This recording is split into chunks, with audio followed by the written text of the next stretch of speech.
Hola, buenas tardes. ¿Me confirman que pueden escuchar, por favor? Buenas tardes, sí se le escucha, licenciado. Gracias, excelente. Bien, vamos a tener hoy prácticamente la última sesión virtual de la materia y del ciclo, ¿verdad? Y según las indicaciones que nos da la decanatura, es una oportunidad muy buena como para hacer una retroalimentación de los contenidos, especialmente de los que van a ser evaluados durante el examen parcial que viene, ¿verdad? Entonces, si ustedes tienen alguna pregunta, eh, la pueden hacer con toda libertad a efecto de que podamos discutir entre todos las posibles respuestas de esa pregunta. Si tienen, repito, alguna pregunta, la pueden hacer con libertad. Sí.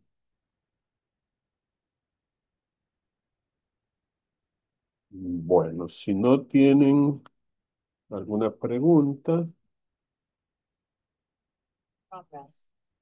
ok, vamos a, vamos a pasar revista en el Código Procesal Civil y Mercantil en, digamos, algunos de los aspectos más relevantes que a ustedes les pueden servir en su aprendizaje del derecho, especialmente en cuanto al proceso declarativo abreviado, que es el tema objeto de estudio durante el tercer bloque de aprendizaje.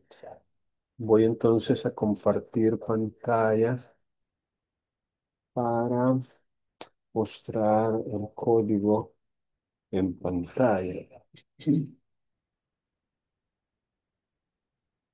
Aquí está. Bien, recordemos que el proceso declarativo encuentra, digamos, un pequeño inicio en el artículo 239. Estoy en el Código Procesal Civil y Mercantil. Este artículo nos dice que, literalmente, toda pretensión que se deduzca ante los tribunales civiles o mercantiles y que no tenga señalada por la ley una tramitación especial, será decidida en el proceso declarativo que corresponda por razón de la materia o por razón de la cuantía del objeto litigioso. Luego sigue diciendo que las normas de determinación de la clase de proceso por razón de la cuantía solo se aplicarán en defecto de normas por razón de la materia, lo que significa que el criterio en razón de la materia predomina o prevalece con respecto al criterio en relación con la cuantía. De ahí que sea indispensable para un profesional del derecho, como lo serán ustedes, tener bien claro lo que dice el artículo 240 en relación con el proceso declarativo común y lo que dice el artículo 241 en relación con el proceso declarativo abreviado, ya que estas son las dos clases de procesos declarativos que regula nuestro código. El que nos interesa, obviamente, en este bloque de aprendizaje es el proceso declarativo abreviado. Y es así como el artículo 241 nos enseña que se van a decidir por los trámites del proceso abreviado sin, ah, vamos a ver, las demandas, comienza dándonos el criterio según la cuantía. Las demandas cuya cuantía no supere los 25.000 colones o su equivalente en dólares. Ese es, repito, el criterio de la cuantía que es el subsidiario. Es decir, no es el que vamos a aplicar en principio, sino como en lugar de o cuando no hay necesidad de aplicar el criterio de la materia, ya que el criterio de la materia, repito, es el que prevalece, es el principal, si lo podríamos decir así. Entonces, el artículo 241 dice que cualquiera que sea la cuantía, se van a decidir por el trámite del proceso abreviado, y aquí nos da una enumeración muy puntual, muy escueta, y es demanda de liquidación de daños y perjuicios, demanda de oposición a la reposición judicial de títulos valores, demandas relativas a la disolución y liquidación judicial de una sociedad, y las demandas de nulidad de sociedades. Estas cuatro pretensiones, sin importar la cuantía, se van a tramitar con las reglas del proceso declarativo abreviado. Mientras que la, cuando no es una de estas pretensiones, entonces vamos a ver si cae en el ámbito de aplicación del proceso declarativo común, que también son cuatro. Según este artículo 240, sería la de competencia desleal, la de propiedad industrial, la de propiedad intelectual y las demandas que tienen que ver con publicidad. Todas ellas pertenecen al derecho mercantil: competencia desleal, propiedad industrial, propiedad intelectual y publicidad, repito, pertenecen al área del derecho mercantil. Y con relación a la cuantía, pues si superan los 25.000 colones y no es ninguna de estas pretensiones, entonces también se van a conocer por el proceso declarativo común. Bueno, luego, ya entrando en materia del proceso declarativo abreviado, tenemos el artículo 418, que es el artículo que nos indica cuáles son los requisitos que debe contener una demanda simplificada, que es la demanda con la cual arranca o inicia un proceso declarativo abreviado. La demanda, repito, simplificada, que solamente, básicamente son cinco los requisitos que aparecen enumerados aquí: la designación del juzgado ante el cual se presenta. Vamos a ver, ahora sí. La designación, repito, del juzgado ante el cual se presenta la demanda, la identificación de, llamémosle, las partes que intervienen, el demandante, el demandado o cualquier otro interesado, y el domicilio de cada uno para el efecto de las notificaciones, una enumeración suficiente de los hechos que justifiquen la razón de ser de la petición correspondiente y la fecha y la firma. Como ven, es una enumeración bastante simple, de ahí su nombre, demanda simplificada, que no requiere mayor complejidad. Ah, Debería ser muy raro que una demanda simplificada sea rechazada por inadmisible. Debería, repito, ser muy raro. Pero no está de más familiarizarnos con estos requisitos y cumplirlos en la mejor forma posible. Ahora, una cosa que debemos tener bastante presente es el artículo 419. Este artículo 419 impone lo que bien podemos llamar una carga para el demandante cuando pretende que el reconocimiento judicial fuera del tribunal se practique. Es decir, un reconocimiento judicial en un objeto, en un inmueble, por ejemplo, distinto del tribunal, obviamente, tiene que hacerse fuera del juzgado. Entonces, según este artículo 419, se debe advertir en la demanda esa necesidad de que se practique un reconocimiento judicial. Lo dice literalmente este artículo.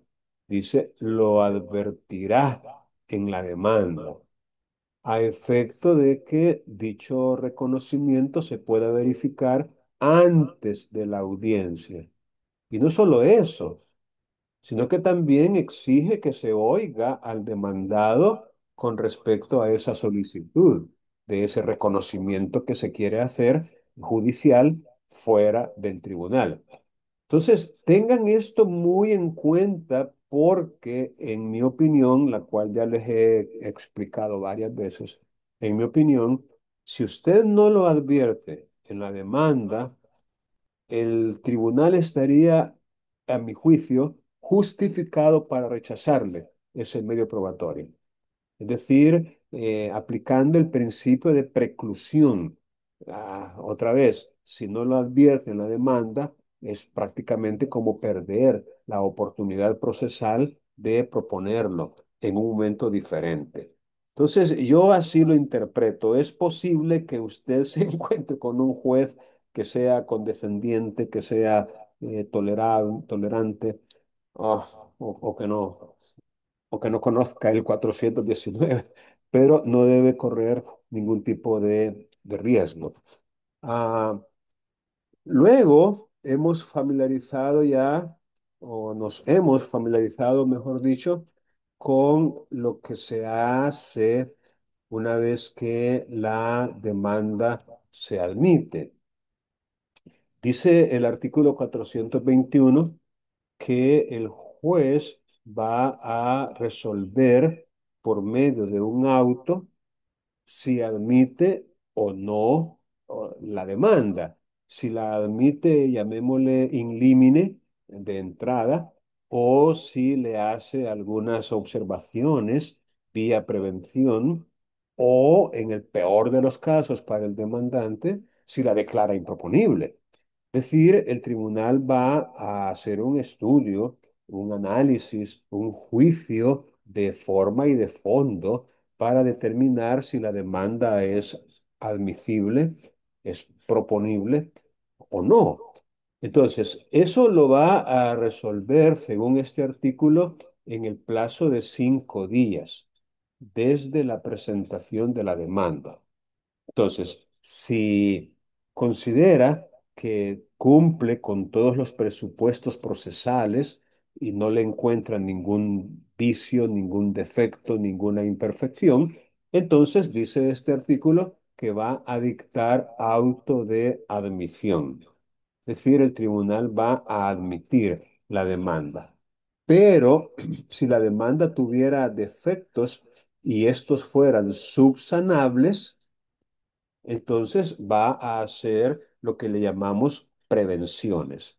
Es decir, el juez va a advertir a la parte que ha cometido esos defectos que los subsane y le va a otorgar, en este caso, un plazo fijo. Miren, el plazo de 5 días para que los subsane. Y le va a advertir también que si no lo hace, se va a declarar inadmisible. Es decir, si los defectos observados por el juez no son subsanados dentro de esos 5 días o al quinto día que se le está dando para ello, entonces se va a declarar inadmisible la demanda. Ahora, es posible que los defectos fueran en el criterio del tribunal insubsanables, es decir, que no admitan corrección, que no se puedan reparar y en ese caso la decisión del tribunal no es una de inadmisibilidad, sino de improponibilidad. Obviamente, la diferencia, llamémosle de fondo entre la una y la otra, es que cuando se la declaran inadmisible, usted la puede volver a presentar. Es decir, nomás se asegura de que esta otra vez no vayan los mismos vicios o defectos de la anterior y la puede volver a presentar, que no es el caso de cuando se la declaran improponible. Porque si la demanda se la han declarado improponible, entonces, por definición, no se puede proponer ni esta vez ni en ocasiones posteriores, porque los defectos son de tal gravedad o de tal magnitud que no se pueden subsanar. Si se pudieran subsanar, entonces le prevendrían para que lo haga. Pero como no se puede subsanar, entonces sin necesidad de prevención se declara inadmisible. Bueno, una vez que la demanda ha sido admitida, en el mismo auto de admisión, nos está diciendo el artículo 423, en el mismo auto en el que se admite la demanda, se va a señalar día y hora para la audiencia. Y esa audiencia se va a realizar, según este artículo 423, dentro de un mínimo de 10 días entre la citación y la efectiva celebración de dicho acto. Como quien dice, tiene que mediar 10 días como mínimo entre la fecha en que le están dando la cita y la audiencia. En otras palabras, por hacer un ejemplo extremo, no lo pueden citar a usted a esa audiencia para mañana, por ejemplo. Aquí hoy le dan la cita y la audiencia es mañana. No se puede. O pasado mañana. O hoy es lunes y la audiencia va a ser el viernes. O el siguiente lunes. No. Tiene que haber un mínimo de 10 días. Y esos 10 días tienen que ser hábiles también. 10 días entre la fecha en que lo están citando y la fecha de la audiencia. Y un máximo de 20. Entonces, eso también es importante porque es como una oportunidad que se le da especialmente al demandado para que pueda en ese tiempo preparar lo que necesita. Ah, ya que, vamos a ver, dice el mismo artículo en la parte última que las partes han de concurrir a esa audiencia con todos los medios de prueba de que intenten valerse.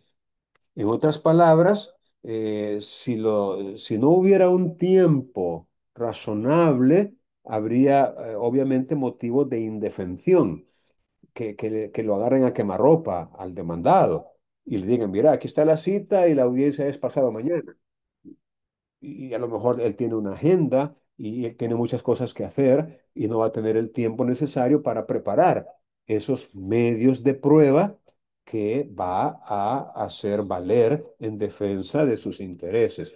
Por eso, repito, es que tiene que haber este periodo de tiempo entre la cita y la audiencia. Un mínimo de 10 días y un máximo de 20.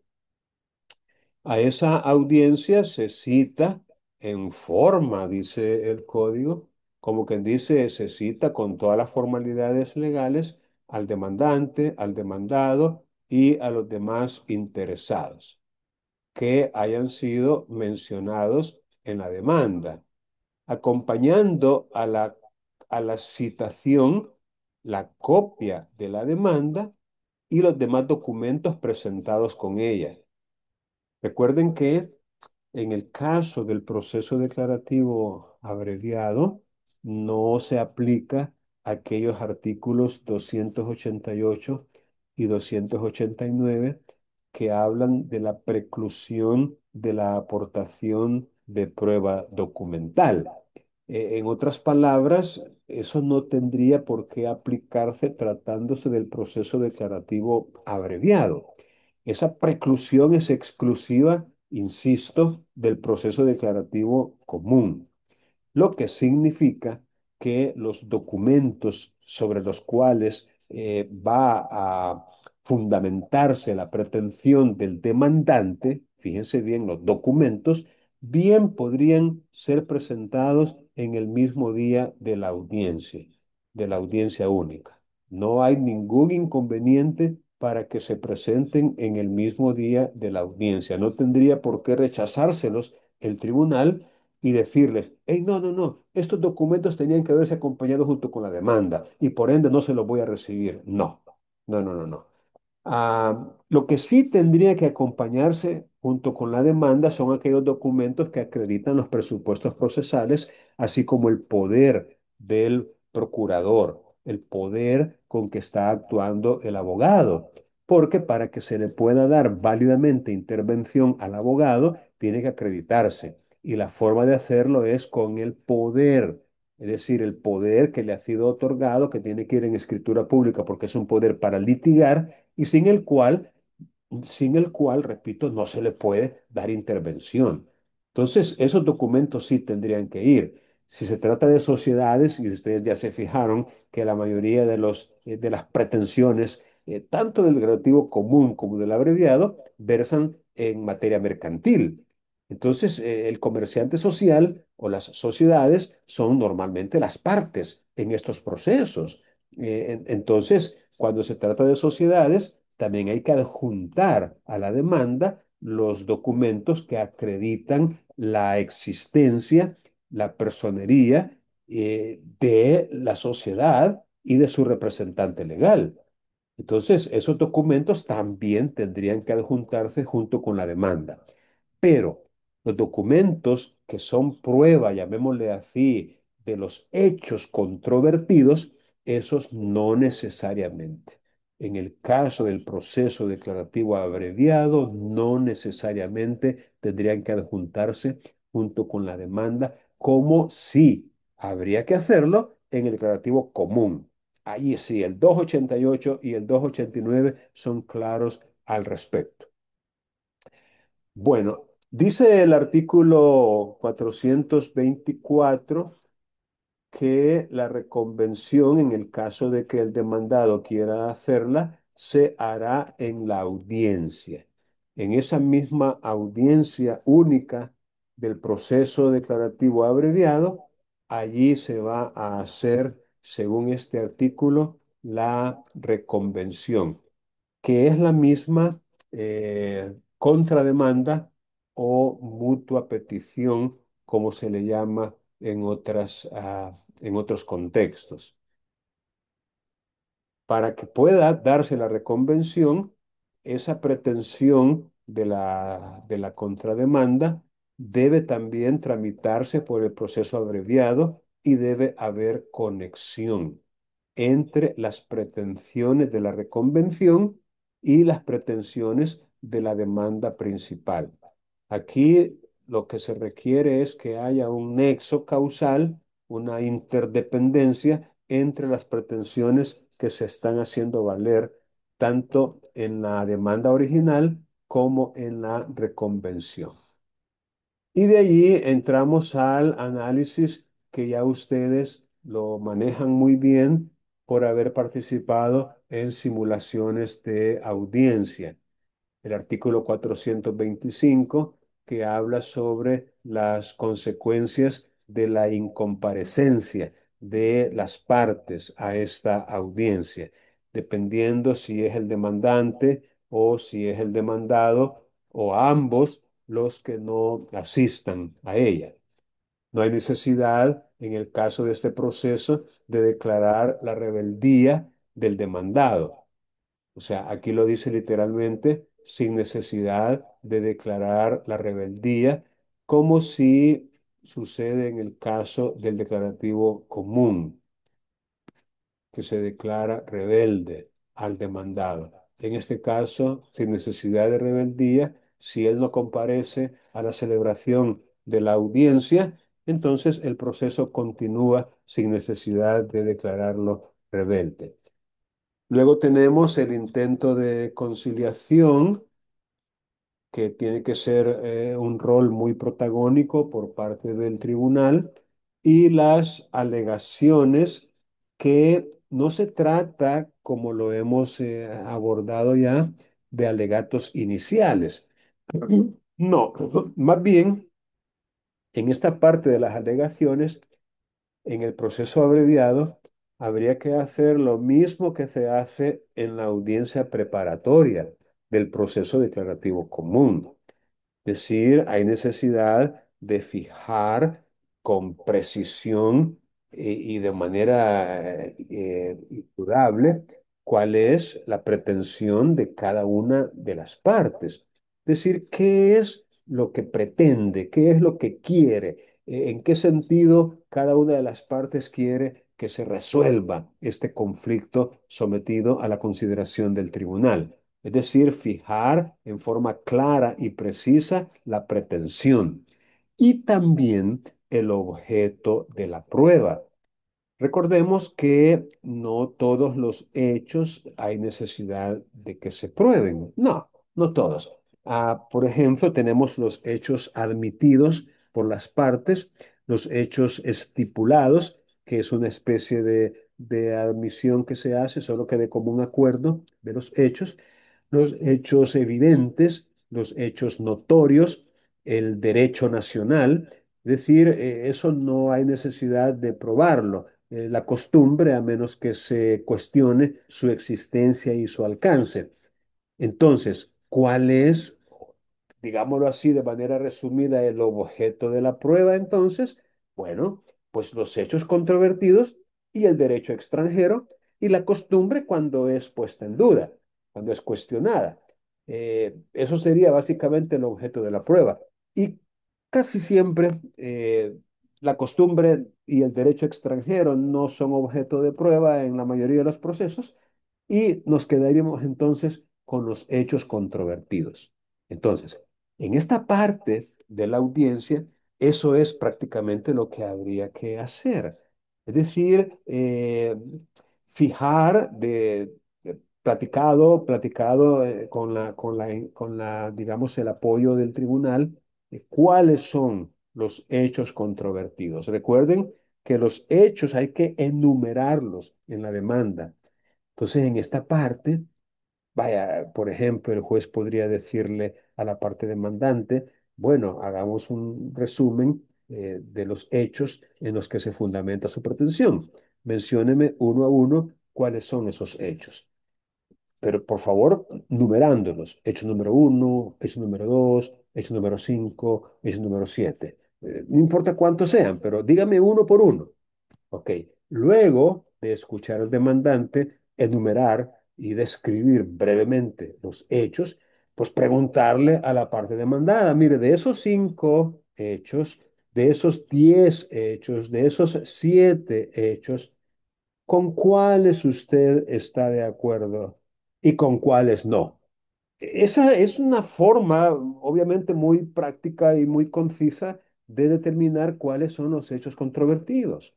Y así, vaya, entonces, el hecho número uno está de acuerdo, ok. El hecho número dos lo controvierte, sí, lo controvierte. El hecho número tres estoy de acuerdo. El cuatro, de acuerdo también. El cinco lo controvierte, sí, lo controvierte. El seis lo controvierte, ok. Entonces tenemos que el hecho número dos, el cinco y el seis son los hechos controvertidos. ¿Estamos de acuerdo en eso? Entonces, una vez que ellos dicen, sí, sí, estamos de acuerdo, esos son los hechos controvertidos, ok. Entonces, una vez que se ha hecho eso, y obviamente requiere la intervención, insisto, de ambas partes. Como lo dice el inciso penúltimo, las partes harán uso de la palabra cuantas veces el juez lo estime conveniente. Entonces, en esa parte, repito, es donde se tiene que dar todo ese análisis del caso a partir de los hechos controvertidos. Por supuesto, se le da la palabra al demandado porque recordemos que hasta ese momento todavía no conocemos cuál es la posición del demandado, ya que no tenemos una contestación escrita, como en el caso del proceso común. Aquí no tenemos una contestación por escrito, sino que es en esta misma audiencia que el demandado va a contestar la demanda.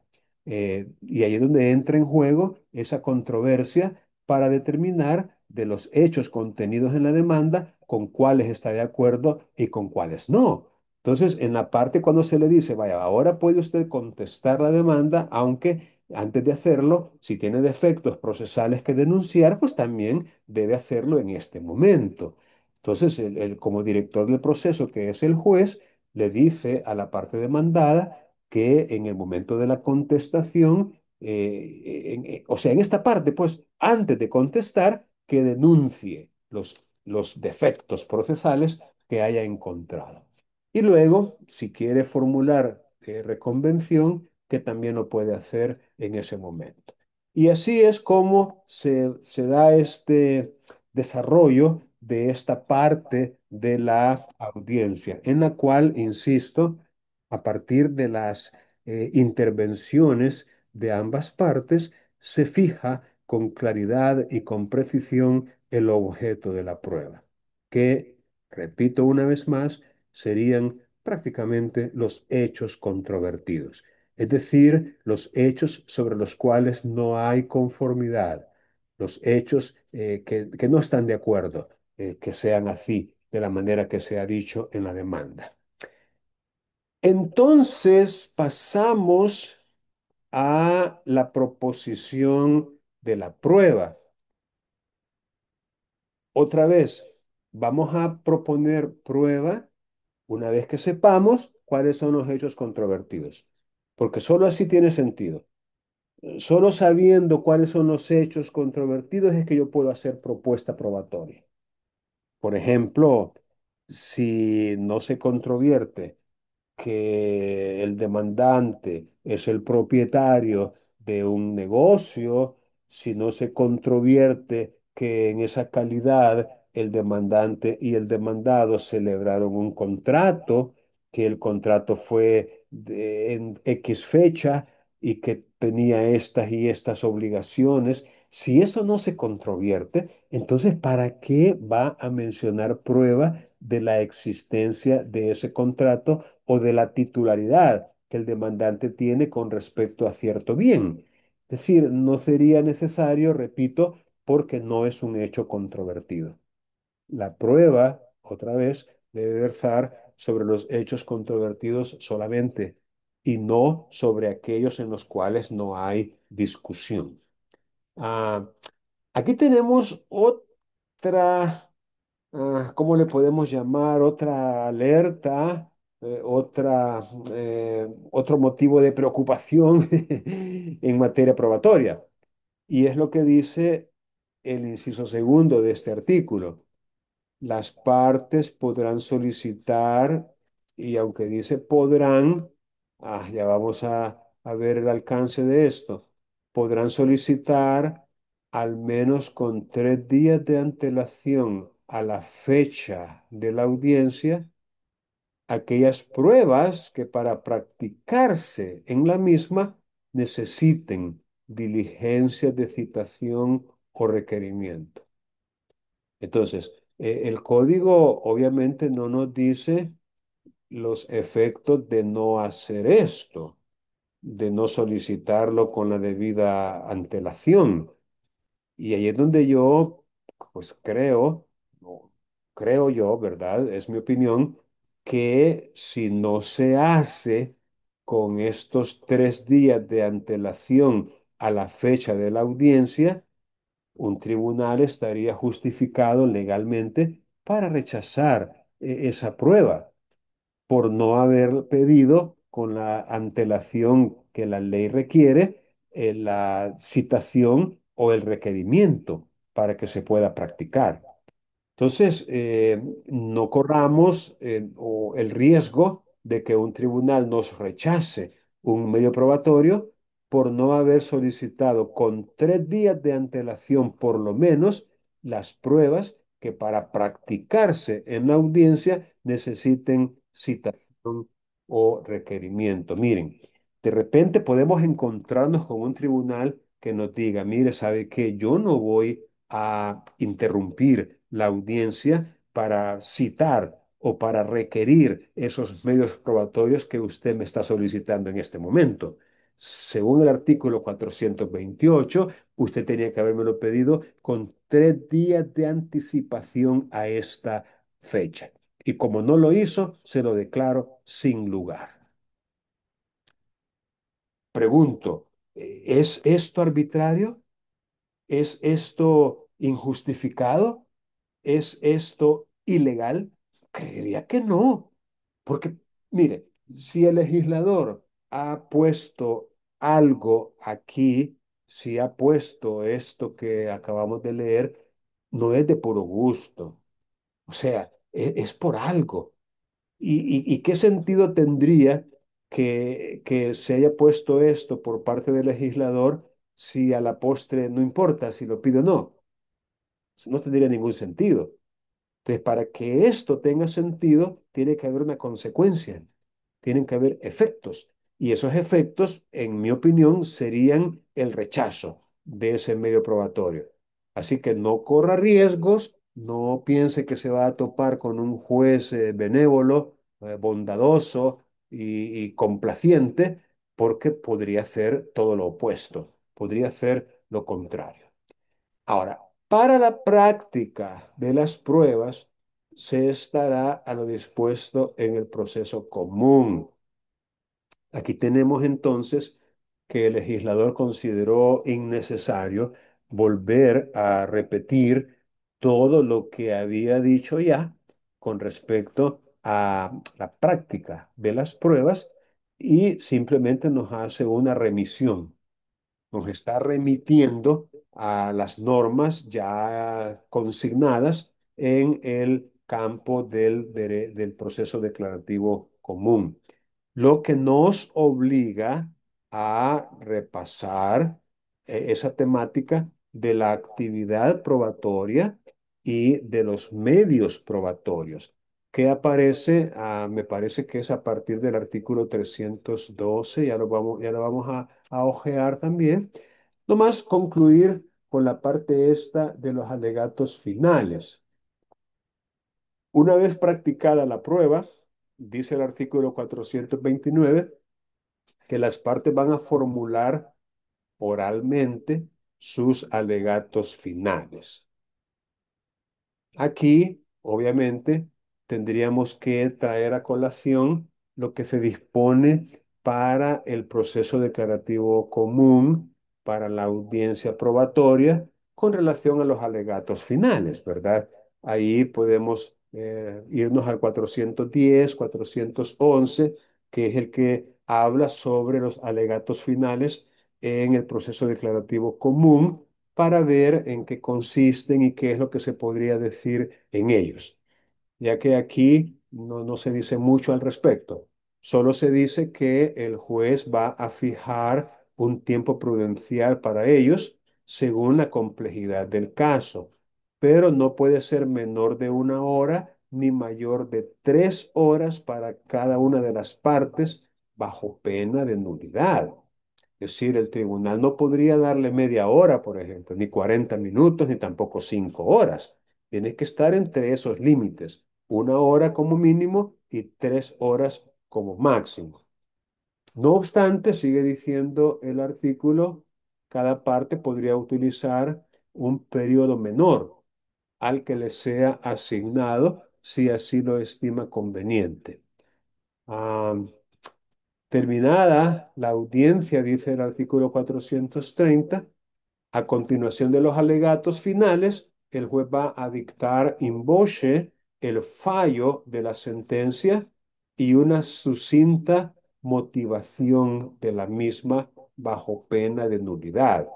Esto es algo que, bueno, normalmente debería hacerse así, ¿verdad? Es decir, una vez concluida la audiencia, después de escuchar los alegatos de ambas partes, a continuación de ellos, que se dicte de manera oral el fallo y una breve y concisa motivación de ese fallo, bajo pena de nulidad. Pero ¿qué sucedió? Que hubo una reforma según la cual, si la complejidad del caso lo justifica, el juez podrá interrumpir la audiencia, aquí lo dice, podrá interrumpir la audiencia por un máximo de 3 días hábiles, citando nuevamente a las partes dentro de dicho plazo para anunciar el fallo. Es decir, se le dio o se le da a los jueces la oportunidad de analizar un poco mejor el asunto cuando es complejo, cuando es complicado, y en base a ello, pues diferir el fallo para una audiencia o para una continuación de la audiencia, ya que se le permite interrumpirla. Pero si no fuera así, si fuera todo lo contrario, si el caso no es complicado, no es complejo, es un asunto sencillo y no tiene mayor complejidad, entonces el tribunal podría incluso dictar oralmente la sentencia, no solo el fallo, sino que la sentencia de forma íntegra, la sentencia oralmente. Sin embargo, en todo caso, termina diciendo el artículo, ha de pronunciarse sentencia dentro de los 15 días siguientes a la finalización de la audiencia. 15 días le da el legislador al juez para pronunciar sentencia después de finalizada la audiencia única y le impone una sanción si incumple con ese plazo de 15 días. El artículo 417 es el que marca cuál es esa penalidad para el tribunal. Vamos a ver,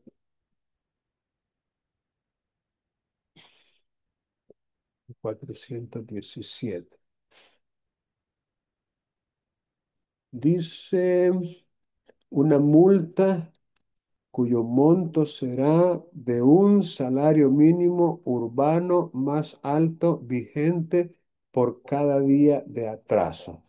Fíjense bien, un salario mínimo urbano más alto vigente por cada día de atraso. Tomen en cuenta que este salario al que se refiere es el salario de un día, no es el salario de un mes, sino el salario de un día. Eso es importante tomarlo en cuenta, ¿verdad? Para no confundirnos pensando que es un salario mensual. No, no, no, no. Es lo que se gana en un día, el salario diario mensual. Bueno, les decía que íbamos a hacer un pequeño repaso de la actividad probatoria también que, como les dije, está a partir del artículo 312. Pero ya hemos comentado en las sesiones virtuales anteriores, estos artículos nomás nos estaría haciendo falta, creo que es el 378, 378. Ahí estamos, a ver, 378.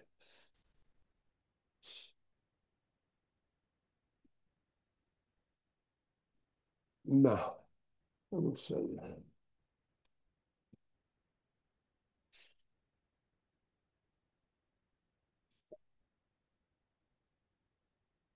La actividad probatoria, sección primera, normas generales. Déjenme ver. Todo esto ya más o menos lo hemos comentado. Es esto.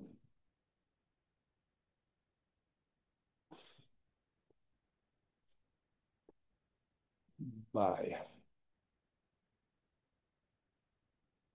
Sección segunda, esto de los instrumentos. Es a partir del artículo 330. Vaya, fíjense que en vista de que la práctica de las pruebas en el proceso declarativo abreviado, en la audiencia única, se van a regir por lo dispuesto para el proceso común, entonces necesitamos conocer también qué es lo que las reglas del proceso declarativo común nos dicen en cuanto a los medios probatorios. Y es por eso que necesitamos relacionar o familiarizarnos también con los artículos 330 y siguientes, dentro de los cuales encontramos como medios probatorios, en un primer término, los documentos.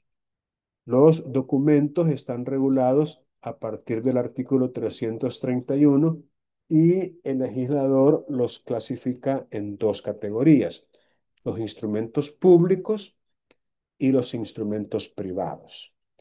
Los instrumentos públicos, lo define el 331, son los expedidos por notario, que da fe, y por autoridad o funcionario público en el ejercicio de su función. Esa es, digámoslo así, la definición legal que nos da el Código Procesal Civil y Mercantil sobre los instrumentos públicos: los expedidos por notario y por autoridad o funcionario público en el ejercicio de su función. Por ejemplo, una certificación de una partida de nacimiento, de matrimonio, de defunción, de divorcio, de unión no matrimonial, extendida por un jefe del registro de estado familiar, sería un instrumento público, como igualmente lo es un testimonio de escritura matriz extendido por un notario, en el cual se acredite la existencia de un contrato cualquiera, una compraventa, una hipoteca, un mutuo, un mandato. Es también un ejemplo de instrumento público.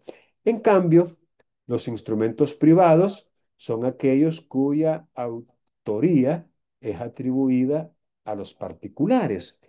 Es decir, no hay intervención de un notario dando fe, ni tampoco de un funcionario o autoridad que esté extendiendo o creando ese documento en el ejercicio de sus funciones. No, este es, como lo dice el artículo 332, la autoría es atribuida a los particulares y también se consideran, dice el inciso segundo, instrumentos privados aquellos en que no se han cumplido las formalidades que la ley prevé para los instrumentos públicos, lo que podríamos llamar un documento que carece de alguna de las formalidades que lo podrían convertir en instrumento público, pero que ante la falta de esa formalidad se queda con valor de instrumento privado solamente. Ahora, si un instrumento está en idioma distinto al castellano, dice el 333 que debe acompañarse una traducción de ese documento efectuada en legal forma, y que esa traducción puede ser impugnada en la audiencia preparatoria o probatoria según el caso, en cuyo caso, pues el tribunal va a designar a un perito para que haga una nueva traducción. En el caso de que la parte contra la cual se está utilizando ese instrumento en un idioma diferente, pero traducido, impugne la traducción. Ah, dice el 334 que los instrumentos públicos se van a considerar auténticos, es decir, van a generar credibilidad, confianza, plena prueba, como se decía antes, mientras no se pruebe que son falsos. En otras palabras, los instrumentos públicos tienen validez formal. Se puede perfectamente confiar en ellos y fallar con base a ellos, porque otra vez se presumen auténticos, a menos que se pruebe que son falsos. Ah, el artículo 335 nos repite lo de el momento procesal en que debe aportarse la prueba instrumental cuando dice que se van a presentar con la demanda o con la contestación, y que hay un deber de un deber o una obligación legal de exhibir o demostrar esos instrumentos cuando se encuentren en poder de otra persona. Este artículo 336 no deja de ser interesante, ¿verdad? porque nosotros, al carecer de un instrumento, ya sea público o privado, podemos, con el auxilio judicial, lograr que se incorpore al proceso, ya que es una obligación de la parte que lo tiene en su poder el exhibirlo. Esa exhibición, dice, se va a solicitar al juez para que la ordene, y el que incumpla se le va a imponer una multa de entre 5 y 10 salarios mínimos urbanos vigentes más altos. Entonces, es una posibilidad que tenemos al no tener en nuestras manos un instrumento, pero sabemos quién lo tiene, de solicitarle al juez que le ordene la exhibición de ese documento, y que si no lo hace, pues se le va a imponer la multa correspondiente. Esos documentos se pueden reproducir según el 337 y se pueden impugnar también por la parte ante quien se opone. Bueno, el 341 dice que los instrumentos públicos constituyen prueba fehaciente de los hechos, actos o estado de cosas que documenten, de la fecha y personas que intervienen en el mismo, así como del fedatario o funcionario que lo expide. Estos serían, digamos, los datos o los hechos que un instrumento público es capaz de aportar o de probar, ¿verdad? Los hechos, actos, estado de cosas, fecha, personas que intervienen, y el fedatario, el notario o el funcionario o autoridad que lo ha expedido. Los instrumentos privados, por su parte, hacen prueba plena de su contenido y de sus otorgantes, ojo, si no ha sido impugnada su autenticidad o ésta ha quedado demostrada. Es decir, cuando se impugna la autenticidad, pues ha quedado demostrada después del procedimiento de impugnación que se ha seguido.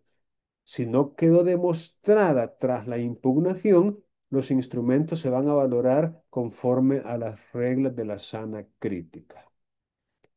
Bueno, ah, aquí, vía resumen, lo importante es que los instrumentos tienen que ser aportados en momentos procesales específicos. No es como antes, que la prueba instrumental se podía ofrecer y presentar en cualquier momento. Y parece mentira, pero hasta después de la sentencia, en segunda instancia, se podían llevar los instrumentos y con ellos lograr que se revocara la sentencia, por ejemplo. Ahora ya no. Ahora, en una aplicación directa del principio de lealtad, probidad, buena fe, eh, hay que adjuntarlos en los escritos iniciales. Eso ya lo hemos discutido. Y quizás eso sea lo más importante. Luego, pues la autenticidad de ellos, que en el caso de los instrumentos públicos, si bien se pueden impugnar y tachar de que son falsos, pero si no se logra, pues con ellos se logra acreditar los datos que ya hemos mencionado. Y en el caso de los instrumentos privados, pues igual, ¿no? Igual. También hacen plena prueba a menos que se impugne su autenticidad. Y en ese caso, pues habría que hacer algunas diligencias tendientes a demostrar esa autenticidad o a impugnarla. Y aún así, aunque se impugne, todavía se podría valorar conforme a las reglas de la sana crítica.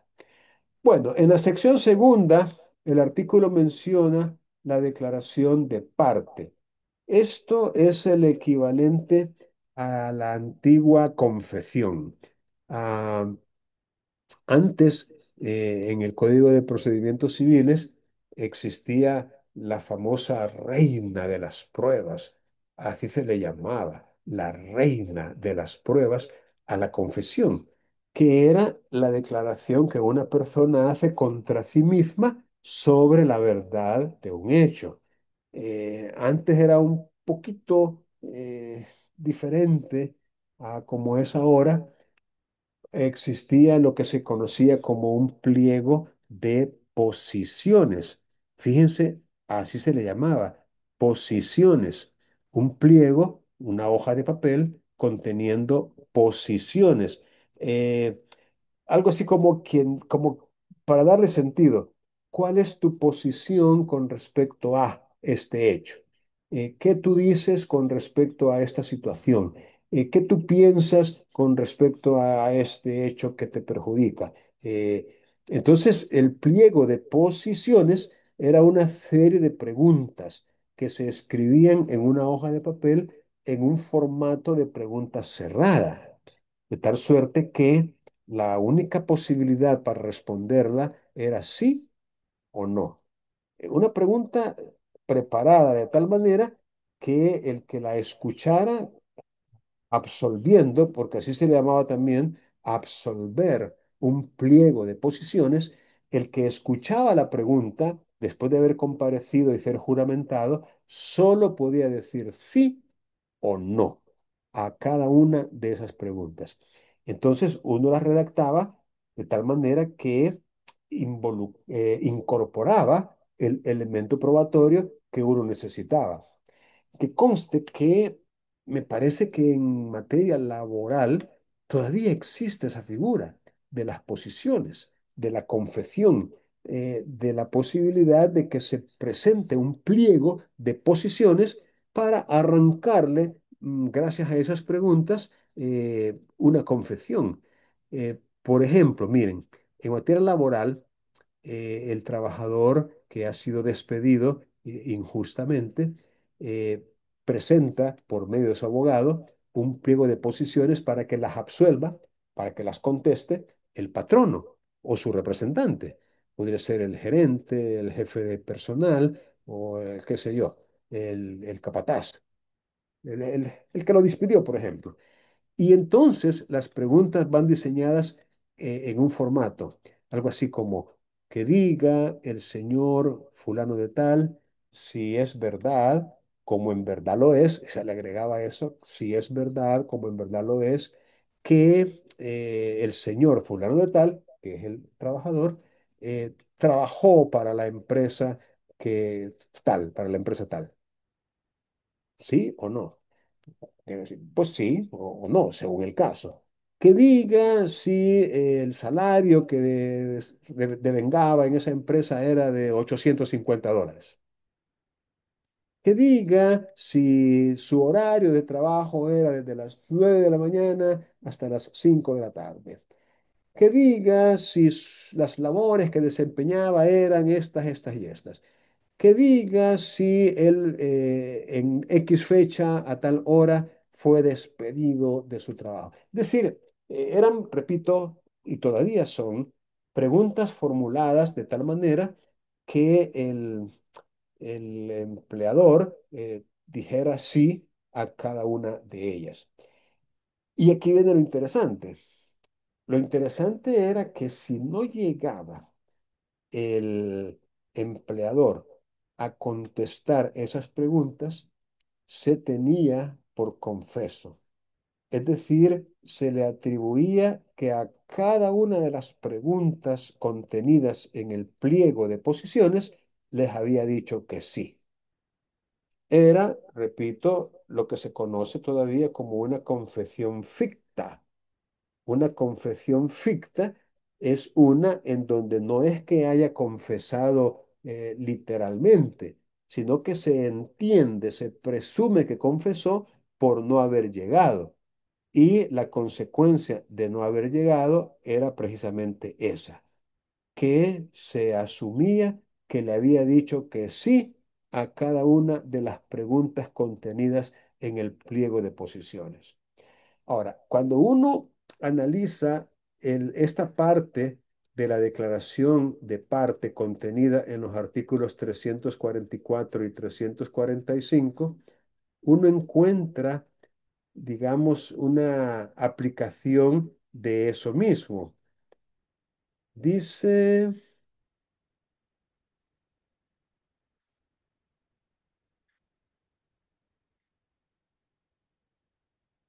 el artículo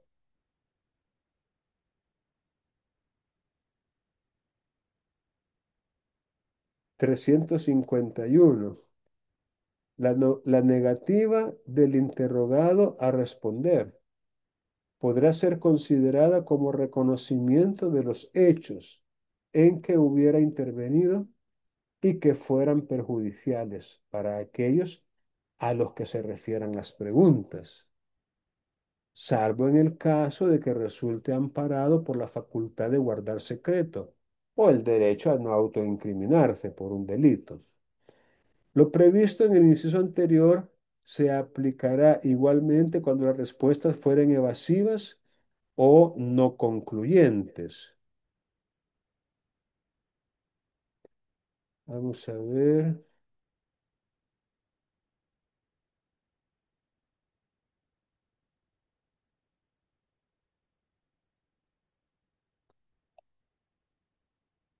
Dice, las partes, dice el 347, las partes, vamos a ver, 347. A este es el que me quería referir yo más puntualmente. Las partes tienen la obligación de comparecer y responder los interrogatorios de la parte contraria y del juez, que versen sobre los hechos personales. Si la parte citada para ser sometida al interrogatorio en audiencia no comparece sin justa causa, se tendrán por aceptados los hechos personales atribuidos por la contraparte, salvo prueba en contrario. Entonces, como vemos, el efecto sigue siendo el mismo que el del Código de Procedimientos Civiles ya derogado, en cuanto a absolver un pliego de posiciones que era obligatorio también asistir. Es más, en aquel código decía que tenía que ir sin abogado, o sea, como que dice, llegar personalmente y sin que un abogado estuviera ahí junto a él. Eso fue declarado por algunos, fue inaplicado porque violaba el derecho de defensa. Y a pesar de lo que decía el código, permitían que los abogados estuvieran ahí acompañándoles, pero las respuestas tenían que ser dadas en persona. Entonces, hoy ocurre exactamente lo mismo, en el sentido de que si usted, digamos, no tiene tal vez medios probatorios sólidos como testigos o como algún instrumento, todavía puede utilizar la prueba de la declaración de la parte contraria y formular un buen cuestionario, un buen pliego de preguntas que de alguna manera signifiquen o representen un reconocimiento de los hechos. Eh, y si estas preguntas son formuladas de manera eficaz, la persona podría con sus respuestas sí, sí, sí, sí, sí, sí. Y si usted logra que a cada pregunta diga que sí, ahí estaría usted creando la prueba que necesita mediante la declaración de la parte contraria. Como igualmente si no comparece sin justa causa a esa persona, entonces se aplica lo dispuesto en el 347 y en tanto sea de hechos personales, porque eso es un requisito también y lo ha sido siempre, que los hechos sobre los que versen las preguntas tienen que ser propios, personales del que está respondiendo. No va a responder por otras personas o por lo que otras personas conocen o han hecho. Tiene que ser con respecto a lo que ella sabe, conoce o ha hecho. Bueno, eso se aplica también a las personas jurídicas, tal como lo dice la parte final de ese mismo artículo 347. Bueno, vamos a quedarnos acá, nomás, pedirles que terminen de leer estos artículos que hablan sobre los medios probatorios. Nos faltaría ahí el análisis de la prueba testimonial, ¿verdad? Habría que leerlo tal como aparece en el código. Aquí dice interrogatorio de testigos a partir del 354.